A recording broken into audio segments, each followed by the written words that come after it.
रैयत शिक्षण संस्था वेस्टर्न रीजन वीडियो सीरीज में आप सभी छात्रों का हार्दिक हार्दिक स्वागत।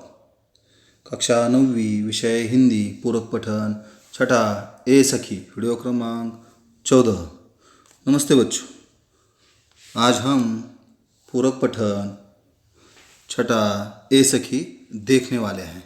इसके पहले वीडियो में हमने देखा था अमीर खुसरो जी हमसे वार्तालाप कर रहे थे। उसमें हमने पहली 4 मुखरियों का अर्थ और पहेलियाँ ये देखा है।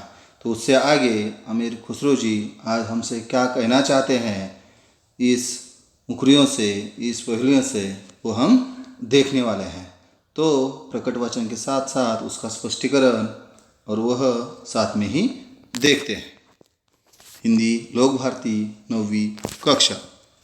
अति सुरंग है रंग रंगीलो, है गुणवंत बहुत चटकीलो, राम भजन बिन कभी न सोता, क्यों सखी साजन ना सखी तोता।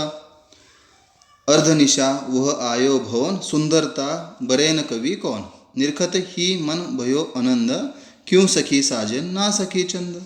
शोभा सदा बढ़ावन हारा, आखिन से छीन होत न न्यारा, 8 पहर मेरे मन रंजन, क्यों सखी साजन ना सखी अंजन।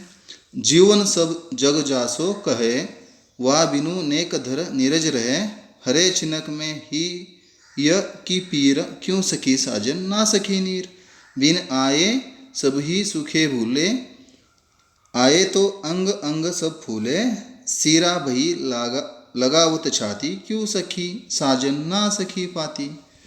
इस पहेलियों से, इस मुखरियों से अमीर खुसरो जी हमसे वार्तालाप कर रहे हैं। तो पहलियों में उन्होंने कह दिया है कि अति सुरंग है रंग रंगीलो, है गुणवंत बहुत चटकीलो, राम भजन बिन कभी न सोता, क्यों सखी साजन ना सखी तोता। यहाँ कवि कहना चाहते हैं, बताना चाहते हैं कि हमसे वार्तालाप करते हुए कि नायिका कहती है कि उसका रंग बहुत सुंदर है, रंग रंगीला है, सुंदर है, और वह रंग रंगीला है, अलग रंग वाला है, रंगीला है। वह बहुत गुणी और गाढ़े चमकदार वाला रंग है, गुणी है, गाढ़े चमकदार वाला रंग है।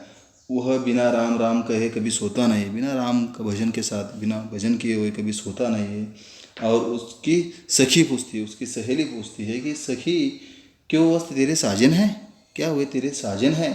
और वह उसका नायिका का जवाब सुनकर सखी अचंभा रहती है कि वो कहती है, वो जवाब देती है नायिका, तो वो कहती है वो मेरा साजन नहीं है, वो तो सिर्फ एक तोता है, वो बार बार भजन करता है, बार बार राम भूलता है। ऐसी कुछ इस 5वीं पहेलियों से, मुखरियों से उन्होंने बताया है। उससे आगे अर्धनिशा व आयो भवन, सुंदरता बरे न कवि कौन, निरखत ही मन भयो आनंद, क्यों सखी साजन। वो कहना चाहती है ना सखी चंद, कि यहाँ बताना चाहती है कि नायिका कहती है कि वो मेरे मन में, मेरे अर्धनिशा अर्धरात्रि को, मेरे आधी रात को आता मन में आता है, मेरे घर आता है। वो इतना सुंदर है, उसकी सुंदरता का वर्णन मैं नहीं कर सकती, कोई कवि भी नहीं कर सकता। और उसे देखते ही मेरा हृदय में आनंद भर आता है, आनंद हो जाता है। उसकी सखी पूछती है नायिका से कि क्या वे तेरे साजन हैं, वे तेरे साजन हैं। तो जवाब में नायिका बोलती है ना, वो साजन नहीं है, ना सखी वो चंद है, वो सिर्फ चांद है, चंद्रमा है। वो कहना चाहते इस पहली से, इस मुखरियों से अमीर खुसरो जी ने बताया कि अलग से आंसर सभी उसकी सहेली को लगता है कि शायद वो साजन होंगे, लेकिन साजन नहीं होते, वो अलग अलग उसके आंसर आते हैं। तो आगे शोभा सदा बढ़ावन हारा, आखिन से छीन होत न्यारा, 8 पहरो मेरे मनोरंजन, क्यों सखी साजन ना सखी अंजन। यह कहना चाहते हैं अमीर खुसरो जी, बताना चाहते हैं कि शोभा सदा बढ़ावन हारा। नायिका कहती है कि उससे शोभा सदा हमेशा वृद्धिगत होती है, उसकी शोभा बढ़ती है, वृद्धिगत हो जाती, होती जाती है। वो आँखों के एक क्षण के लिए भी दूर नहीं हो सकता, मेरे आँख से एक क्षण के लिए, कुछ पल के लिए भी दूर नहीं हो सकता। वह 8 प्रहर मेरे मन को प्रसन्न होता है। 8 प्रहर, जैसे प्रहर होते हैं 3 घंटे का एक प्रहर है, वैसे वो सभी पहर मेरा मनोरंजन करता है, मनोरंजन करता है। उसकी सखी पूछती है, उसकी सखी उससे पूछती है कि वे तुम्हारे सिर्फ साजन ही हो सकते हैं, बाकी कुछ नहीं है। तो नायिका जवाब देती, ना सखी वो मेरे साजन नहीं है, वो सिर्फ अंजन है, जो आँख में लगाते हैं वो अंजन है। इस पहली से भी उन्होंने अच्छा संदेश दिया है, इस मुखरियों से भी अच्छा संदेश दिया है। आगे, जीवन सब जग जासो कहे, वाह बिनु नेक न धीरज रहे, हरे छिनक में ही ये की भीर, क्यों सखी साजन ना सखी नीर। इस पहले के माध्यम से, इस मुखरी के माध्यम से नायिका कहती है कि सब लोग ये कहते हैं कि उसके जीवन उसी के कारण है, उसका जीवन है उसके कारण ही है, उसके बिना उसका जीवन नहीं है, उसके बिना उसको जीवन को ज़रा भी धीरज नहीं रखता, उसके बिना वो नहीं मिला तो हम थोड़ा सा भी धीरज नहीं रख सकते। वह क्षण भर में हृदय को कष्ट दूर कर देता है, क्षणक थोड़े पल के लिए हमारा हृदय में जो दिल का दर्द है वो दर्द पीड़ा दूर कर देता है, कष्ट दूर कर देता है। और उसकी सखी पूछती है, सहेली पूछती है कि सिर्फ वो तो सिर्फ तेरे साजन ही होंगे। तो जवाब में नायिका बोलती है, नायिका कहती है वो मेरे साजन नहीं है, वो तो सिर्फ नीर है या पानी है, वो मुझे मेरी प्यास बुझाता है, कुछ करता है। उससे आगे, बिन आए सभी सुखे भूले, आए तो अंग अंग सबे फूल, सिर वही लगावत छाती, क्यों सकी साजन ना सकी पाती।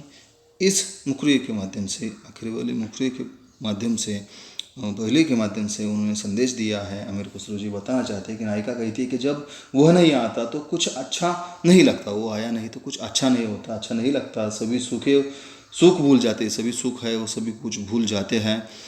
और जब वो आता है तो शरीर सभी अंग पुलकित होता है, अंग अंग सब बड़ा बहुत आनंद होता है, सब पुलकित होता है, फूल प्रसन्न हो जाता है। और उसे छाती से लगाने पर हृदय शीतल हो जाता है, उसे छाती को लगाते हैं तब शीतल हो जाता है, शीतलता मिलती है। और उसकी सखी पूछती है, क्योंकि वो सखी तेरे सिर्फ साजनी होंगे। तो वो नायिका कहती है कि ना सखी वो सिर्फ पाती है, वो सिर्फ पाती यानी उसका सिर्फ खत है, और वो खत मिलने के बाद वो खुश हो जाती है, और खत मिलने से वो बहुत प्रसन्न हो जाती है। तो ऐसा इस सभी पहलुओं के माध्यम से, मुखरियों के माध्यम से, नाइन मुखरियों के माध्यम से अमीर खुसरो जी ने हमें अच्छा एक संदेशा दिया है कि बुद्धि से, चतुराई से नायिका अलग अलग जैसे आंसर देती है, सही को बताती है कि साजन नहीं होता तो अलग अलग, जैसे पहले चरण में, और पहले मुकरे में तारा देखा, दूसरे मुकरे में ढोल था, तीसरे मुकरे में लोटा था, चौथे मुकरे में मक्खी थी, पाँचवें मुकरे में तोता था, छठे मुकरे में चंद था, सप्तम मुकरे में अंजन था, आठवें नीर था, और नाइन्थ में पाती यानी पत्र था। तो अलग अलग आंसर उसके आते, साजन नहीं लगता। तो अच्छा संदेश पहले के माध्यम से अमीर खुसरो जी ने ये सखी साजन में दिया है। तो बच्चों, यह पूरक पठन यहाँ समाप्त हुआ। धन्यवाद।